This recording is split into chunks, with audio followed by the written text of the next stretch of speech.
Ayer no hubo los votos en la Asamblea para cambiar el orden del día y tratar el proyecto de ley reformatoria a la ley orgánica de la función legislativa. Y es que hay unos últimos cambios que se han incluido y en los que no hay consenso con el oficialismo. Temas como fiscalización o los votos necesarios para levantar la inmunidad parlamentaria o el que los asambleístas con mayoría absoluta puedan ya convocar al Pleno de la Asamblea. En fin, cambios importantes que por ahora Alianza País no apoya en su totalidad. Juan Carlos Casinelli, primer vicepresidente de la Asamblea Nacional, está con nosotros, nos acompaña desde nuestros estudios en Guayaquil. Bienvenido, muchas gracias por estar con nosotros. Sí, muchas gracias, señorita Espín. Efectivamente, no es tanto que Alianza País no apoya los cambios. Nosotros en las últimas semanas hemos mantenido muchas reuniones con las distintas bancadas y hasta la noche anterior en la que se dio la sesión del Pleno establecimos unos preacuerdos legislativos. Eso es lo que le tienen que decir al país los sectores de la oposición, que al día siguiente presentaron un texto de un proyecto que nada tenía que ver con los acuerdos a los que habíamos llegado luego de las múltiples reuniones. Tampoco pasaban por fiscalización, pasaban más por temas de desestabilización de lo que es la Asamblea Nacional, al pretender prácticamente en cada sesión buscar destituir no solamente al presidente de la Asamblea, a las autoridades legislativas, a los presidentes y vicepresidentes de las comisiones, de tal suerte que la Asamblea, cayendo en esa desestabilización, prácticamente, dependiendo la mayoría de turno, iba a tener unas nuevas autoridades. Lo que usted dice es cierto, la oposición, de hecho, por eso ayer han informado que desistieron de la intención, por ejemplo, de poder destituir a autoridades con 63 votos, sea el presidente de la Asamblea o el presidente de las comisiones, también en el tema de crear una veeduría para el Consejo Nacional Electoral y algunos otros puntos. Eso ya se desistió, pero lo que se ha dicho aquí es que lo de fondo, y lo que como a país nos interesa también, que no sea una comisión de 11 quien decida si procede un juicio político o no, que se le quite a la comisión la capacidad de archivar los juicios, sino que quien decida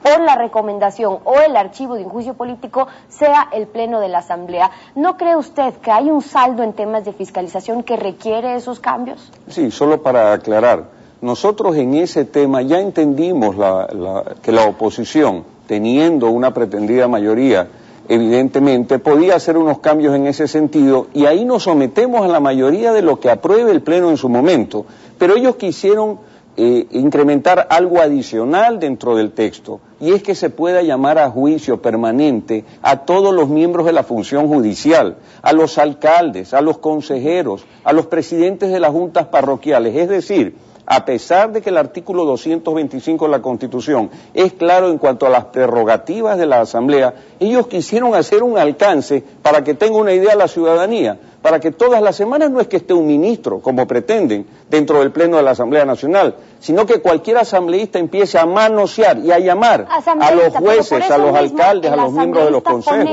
El asambleísta ponente, Vicente Tayano, ayer, y usted muy bien lo sabe, dijo que fue, incluso reconocido, dijeron que fue un error incluir esos temas, como por ejemplo hacer que vayan a comparecer alcaldes, gobiernos autónomos, jueces, como usted bien lo menciona. Ya se desistió, por eso lo importante es, bueno, ¿en qué se sigue insistiendo? En cambio ahora, como por ejemplo los temas de fiscalización, ¿por qué no apoyan ustedes eso? Me alegro que usted haga referencia a que el asambleísta Tayano, ponente del PRIAN, de la oposición, representante de la oposición, recoge y acepta los argumentos de Alianza País y además entramos a hablar de los temas de las mayorías absolutas para la desestabilización que pretendieron, porque pensaron que tenían los votos para hacer los cambios. Por eso es muy importante dejar las cosas en su contexto. Ahora, ¿qué viene? Obviamente tienen que presentar pues el nuevo texto con las entre comillas correcciones, que no son otra cosa que admitir frente a la ciudadanía no que se equivocaron, sino que entre gallos de medianoche insertaron textos que no eran los consensuados y por eso ayer se incidentó la sesión de la Asamblea. Ahora, esperaremos el nuevo texto, el bloque de país se va a reunir, va a revisarlo porque no hay confianza, va a revisarlo y obviamente luego de eso se convocará a la sesión correspondiente para votar. El tema de fiscalización, todos queremos la fiscalización, no es que hay un sector que la quiere y otro que no, pero nosotros queremos fiscalización con responsabilidad. Nosotros no queremos incidentar el Pleno de la Asamblea Nacional, queremos un procedimiento que entre paréntesis está bastante consensuado. Sin embargo, insisto, como un caballo de Troya quisieron meter otras disposiciones que no tenían que ver necesariamente con fiscalización, con una intención que fue denunciada por el bloque de país y que obviamente se evidencia que la intención era desestabilizar en el presente y el futuro la institucionalidad de la Asamblea Nacional.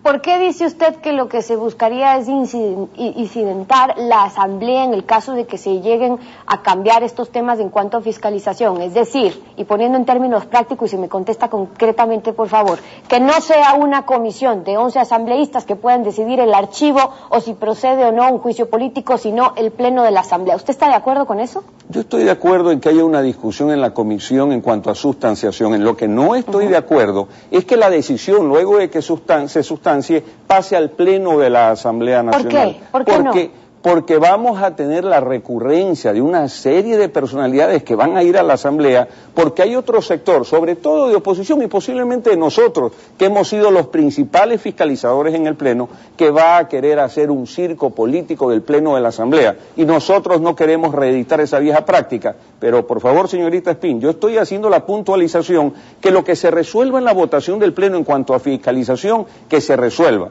Los incidentes que se presentaron el día martes no es porque nosotros no queremos aceptar o no una posición que puede ser democrática en cuanto al sentido de la fiscalización, sino que no vamos a permitir que vía ese argumento se quieran meter otras normas que son, es así, totalmente atentatorias a la marcha de la Asamblea Nacional. Pero por eso es importante conocer qué piensa Alianza País sobre algunos temas en los que aparentemente sí debería haber consenso y en los que todos creen que hay que introducir, como es el tema de la fiscalización. Cuando usted se refiere a la etapa de sustanciación, va a seguir igual, en teoría, ante la comisión, el sumario, pero termina esa etapa, hay un informe de mayoría o de minoría y luego se somete al Pleno. Para que no exista esta especie de circo mediático que dicen ustedes que se convertiría la Asamblea, también hay ciertos condicionamientos, como advierten, que podría haber, por ejemplo, la etapa de sustanciación o también que no puedan ser los llamados los asambleístas a una comparecencia antes de 90 días. O, por ejemplo, solicitar la comparecencia a los servidores públicos con al menos el 20% de los asambleístas. Es decir, se cumplen ciertos requisitos, condicionamientos, pero se le devuelve al Pleno la capacidad de fiscalizar, que no lo han tenido los últimos años.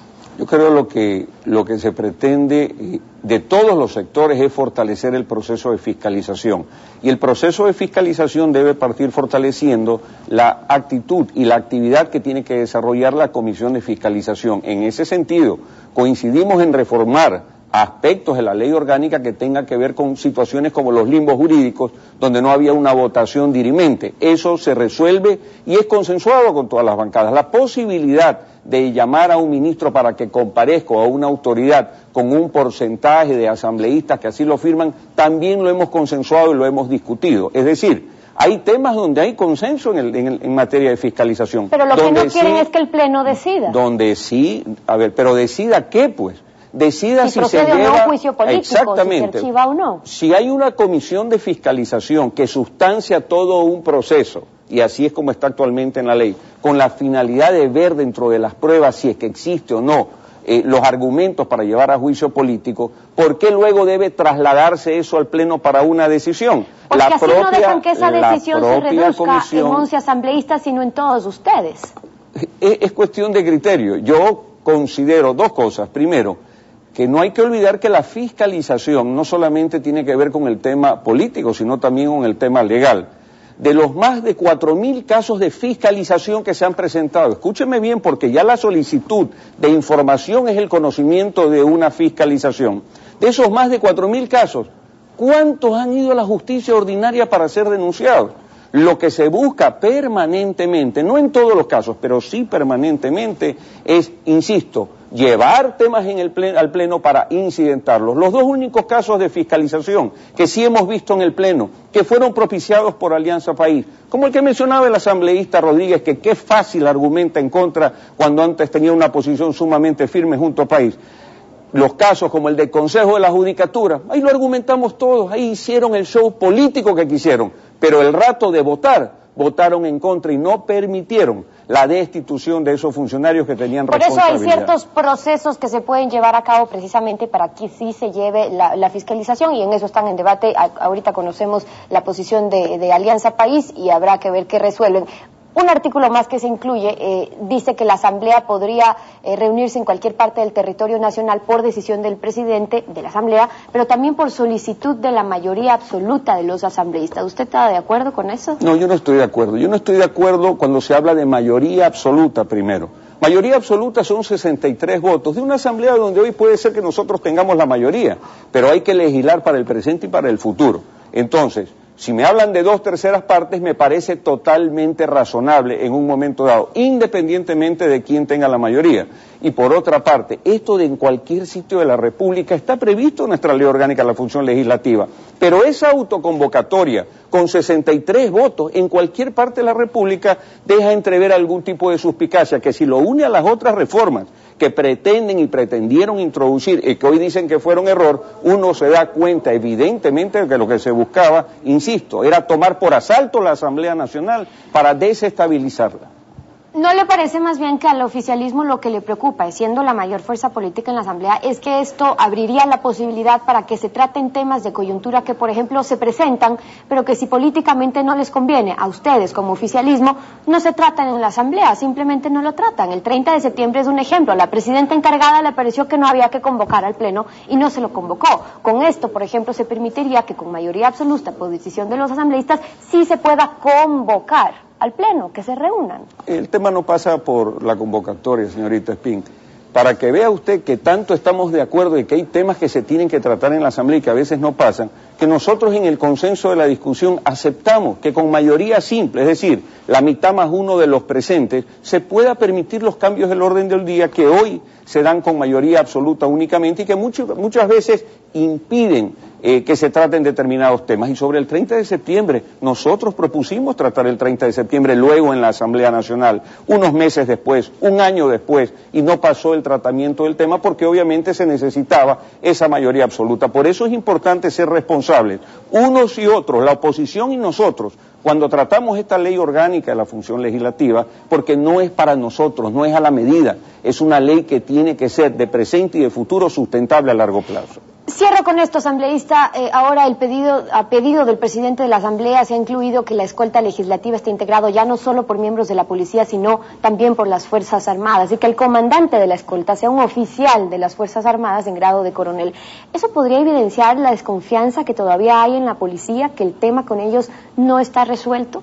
No, ese es un tema que pasó por el consenso de todos los sectores. Es un tema que involucra policía y sector militar, es un tema de reforzamiento de la seguridad legislativa, no es una desconfianza hacia la policía ni una confianza hacia el sector militar, porque se incluye la prerrogativa de poder actuar en conjunto con cualquiera de las dos instituciones o con las dos instituciones. Es simplemente darle a la Asamblea Nacional la posibilidad de escoger dentro de esas opciones, insisto, no por los hechos que se dieron antes o los que puedan darse hoy, sino permanentemente la posibilidad de tener y escoger lo que mejor le corresponde. Juan Carlos Casinelli, primer vicepresidente de la Asamblea Nacional, muchísimas gracias por habernos acompañado esta mañana aquí en Contacto Directo.